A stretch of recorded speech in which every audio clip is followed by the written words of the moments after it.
Hello students, मैं आरती आपके सामने फिर से प्रेजेंट हूँ। आज हम लोग क्लास 11 का चैप्टर 3 स्टार्ट करने वाले हैं। चैप्टर का नाम है कंज्यूमर इक्विलिब्रियम यूटिलिटी एनालिसिस। सबसे पहले छोटे छोटे चैप्टर में एंट्री करने से पहले सबसे पहले हम एक छोटे टर्म समझते हैं कि what do you mean by the consumer. Consumer है कौन?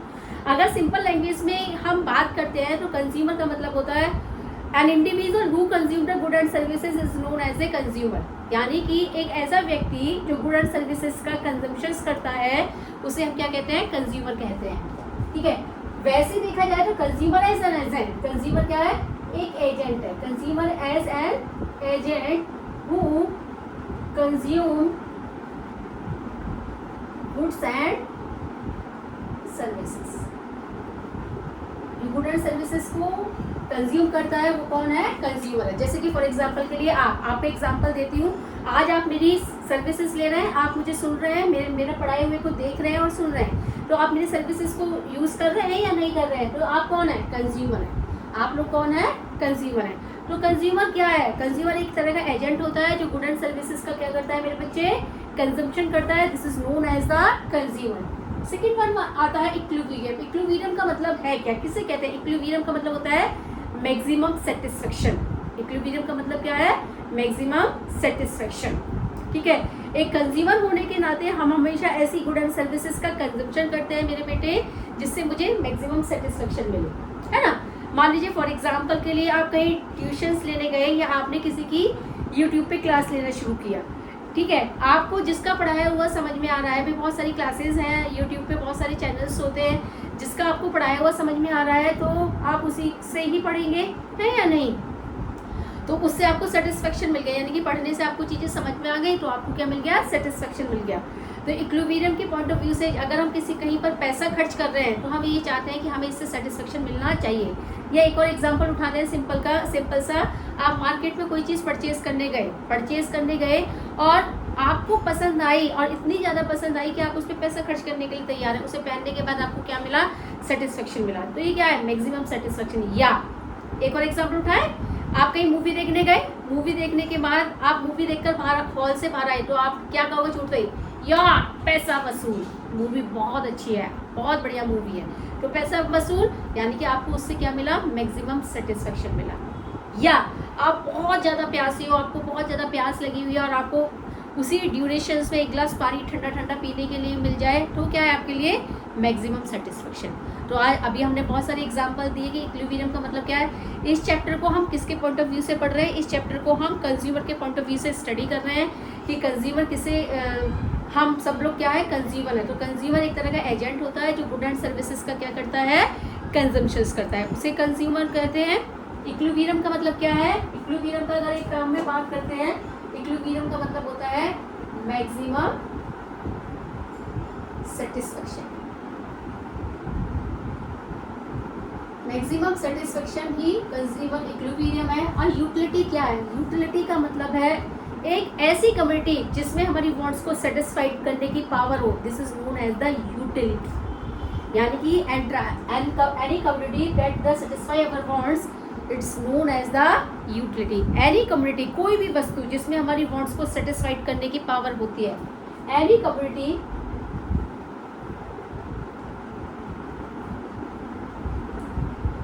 Drive power of satisfaction.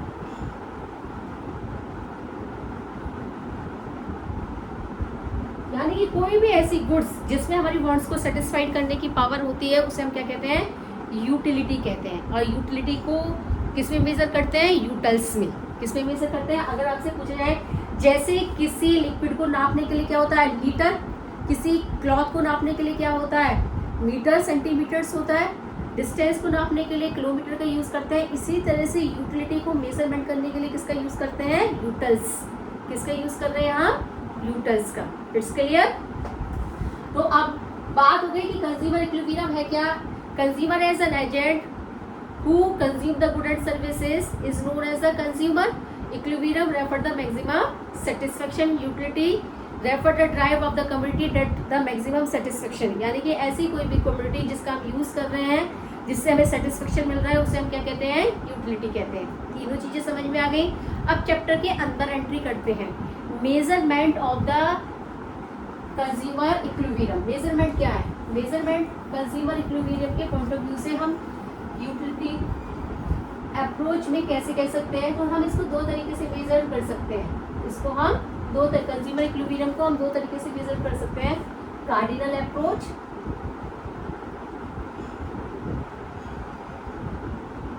और ऑर्डिनल अप्रोच। अभी कार्डिनल और ordinal consumer equilibrium we can measure the, अब एमसीक्यू की फॉर्म में कभी कभी एग्जाम्स टाइम में क्वेश्चन पूछा जाता है कि how we can measure the consumer equilibrium. We can measuring the consumer equilibrium in the two form, cardinal approach और ऑर्डिनल अप्रोच। अब बात करते हैं कि कार्डिनल अप्रोच किसने दी है। सबसे पहले इसे किसने कहा? कार्डिनल अप्रोच दी गई है मार्शल के द्वारा, यानी कि ये मार्शल ने दी है, और ऑर्डिनल अप्रोच दी है हिक्स ने। एक एक नंबर के क्वेश्चन है, एमसीक्यू में है ये, ठीक है। Who giving the cardinal approach? तो cardinal approach giving the Marshall and ordinal approach giving the Hicks. Ordinal approach के अंदर हम कौन सा पढ़ेंगे? Consumer equilibrium with indifference curve पढ़ेंगे, जो हम नेक्स्ट चैप्टर पढ़ेंगे। लेकिन फिलहाल अभी हम लोग ये पढ़ रहे हैं, कार्डिनल अप्रोच पढ़ रहे हैं। तो हम कंज्यूमर इक्विलिब्रियम यूटिलिटी एनालिसिस कह लो या कार्डिनल अप्रोच कह लो, बात एक ही है, ठीक है। इसमें कोई परेशान होने की जरूरत नहीं है। तो कार्डिनल अप्रोच किसने दी है? मार्शल ने दी है। अब कैसे पहचानेंगे कि क्वेश्चन कार्डिनल अप्रोच का है या ऑर्डिनल अप्रोच का है? तो वैसे तो क्वेश्चंस में ऑलरेडी कह सकते हैं, लेकिन जब यूटिलिटी को नंबर्स में मेजर कर सके, यूटिलिटी को किस में मेजर कर सके? नंबर में। If we measuring the utility in the numbers, that is known as the cardinal approach. जैसे फॉर एग्जांपल के लिए हमने एक चपाती खाई, 1 चपाती खा के मुझे 10 का सेटिस्फेक्शन मिला, दूसरी चपाती खा के मुझे 9 का सेटिस्फेक्शन मिला, तीसरी चपाती खा के मुझे 8 का सेटिस्फेक्शन मिला। तो ये क्या है हमारी, यानी कि जहाँ पर हम यूटिलिटी को नंबर्स में मेजर कर सकें, that is called the cardinal approach. It's clear? Anybody have doubt? तो cardinal approach refer that we have measuring in the numbers, उसे हम क्या कहते हैं? कार्डिनल अप्रोच कहते हैं। सेकेंड वन आती है हमारी ऑर्डिनल अप्रोच। ऑर्डिनल अप्रोच के अंदर हम इसे नंबर्स में मेजर नहीं कर सकते हैं, बल्कि हम इसे किस में मेजर कर सकते हैं? इसे हम रैंक में मेजर करते हैं। We can measuring in rank, यानी कि ordinal approach measured in rank, measured in rank, जैसे कि हाई रैंक, मीडियम और लो, ठीक है। यहाँ तक समझ में आ गया? ये छोटी छोटी टर्म्स है जो हम लोगों को याद रखनी है। तो अभी हम लोगों ने कंज्यूमर इक्विलिब्रियम का मीनिंग समझा। कंज्यूमर इक्विलिब्रियम को कितने फॉर्म्स में मेजर कर सकते हैं? कंज्यूमर इक्विलिब्रियम को हम 2 फॉर्म में मेजर कर सकते हैं, कार्डिनल और ऑर्डिनल अप्रोच। कार्डिनल अप्रोच का हमने मीनिंग समझा कि कार्डिनल अप्रोच को किसने इंट्रोड्यूस किया था और इसका क्या, इसे किस में मेजर कर सकते हैं। यहाँ तक कोई डाउट है? आगे चलते हैं टॉपिक में, टोटल यूटिलिटी और मार्जिनल यूटिलिटी। क्या है टोटल यूटिलिटी? टोटल यूटिलिटी आज हम total utility, marginal utility, schedule with diagram सीखेंगे। पहले हम डेफिनेशंस करते हैं। What do you mean by the total utility? ईयू, total utility is the sum of all the units that we have consumed, यानी कि ये सम होता है सभी यूनिट्स का जो भी हमने कंज्यूम की है। जैसे कि फॉर एग्जांपल के total utility is the sum of all the units which we have consumed, जो भी हमने यूनिट्स कंज्यूम किए उसे हम क्या कहेंगे? Total utility. जैसे फॉर एग्जांपल के लिए, फॉर एग्जांपल एक चपाती खाने से 10 का सेटिस्फेक्शन, दूसरी चपाती खाने से 9 का, तीसरी चपाती खाने से 8 का।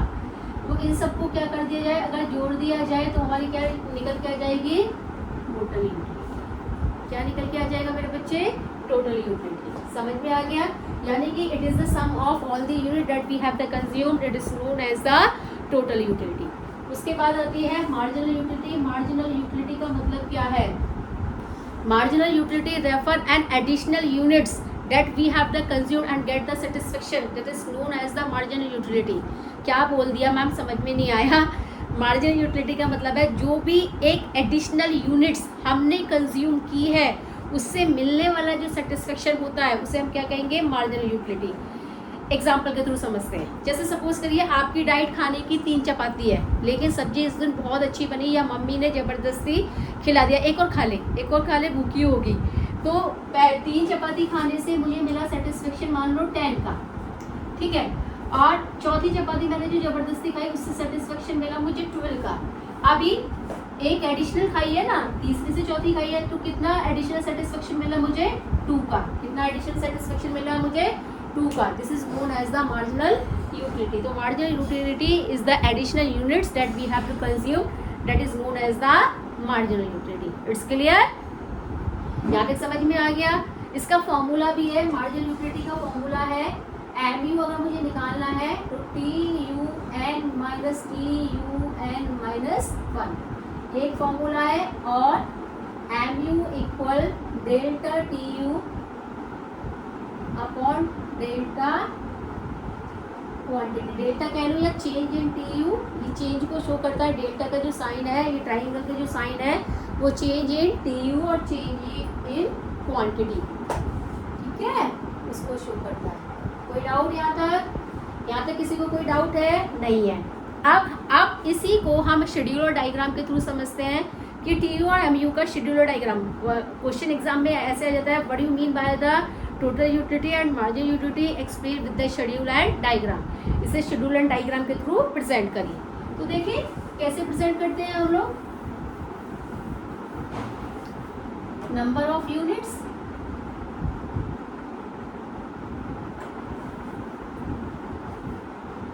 TU और यहाँ पे MU, 1 2 3 4 5, ठीक है। TU क्या होगा बेटे? लगातार बढ़ता हुआ 0 120 120 के बाद मान लो यहाँ पे 190, यहाँ मान लो 200 और यहाँ मान लो 340 और यहाँ मान लो 400, ठीक है। यहाँ तक समझ में आया? अब MU कैसे निकालेंगे? MU निकालने का मैंने अभी 2 मिनट पहले फॉर्मूला बताया था। MU इक्वल होता है, MU निकालने का फॉर्मूला है TUN माइनस TUN माइनस 1, है ना।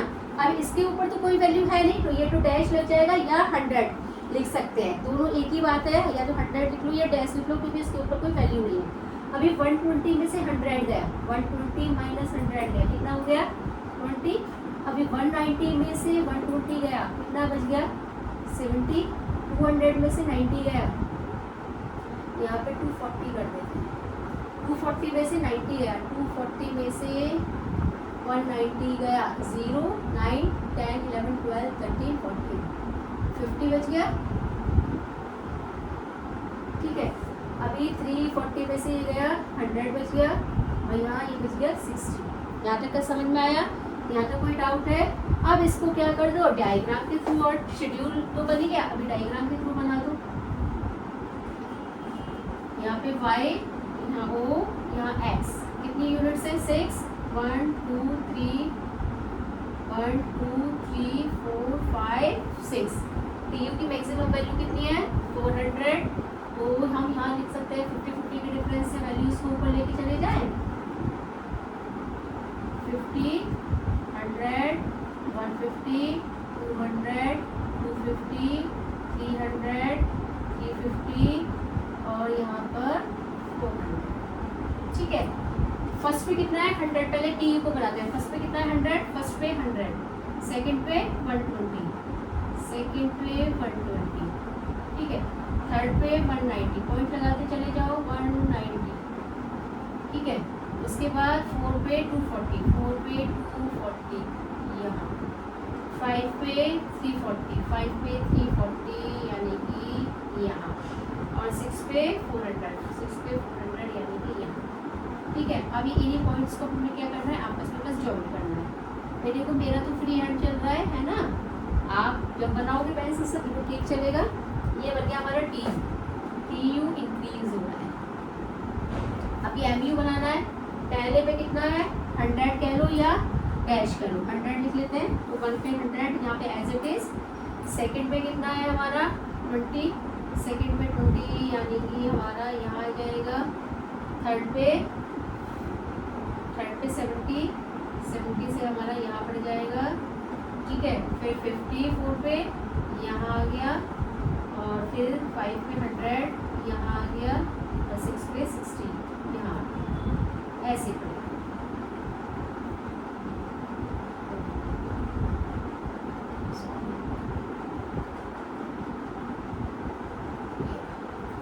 समझ में आ गया? MU डिक्लाइन,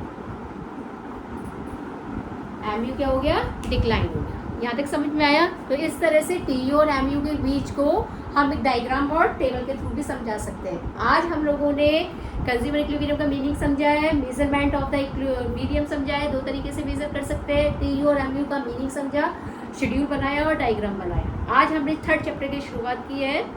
अगर किसी भी बच्चे को कोई डाउट है तो वो अपने डाउट कमेंट बॉक्स में ड्रॉप कर सकता है, आपको रिप्लाई दे दिया जाएगा। अब ये हमारे consumer equilibrium with utility approach का फर्स्ट पार्ट है, इसका सेकंड पार्ट हम कल करेंगे। Thank you and have a nice day.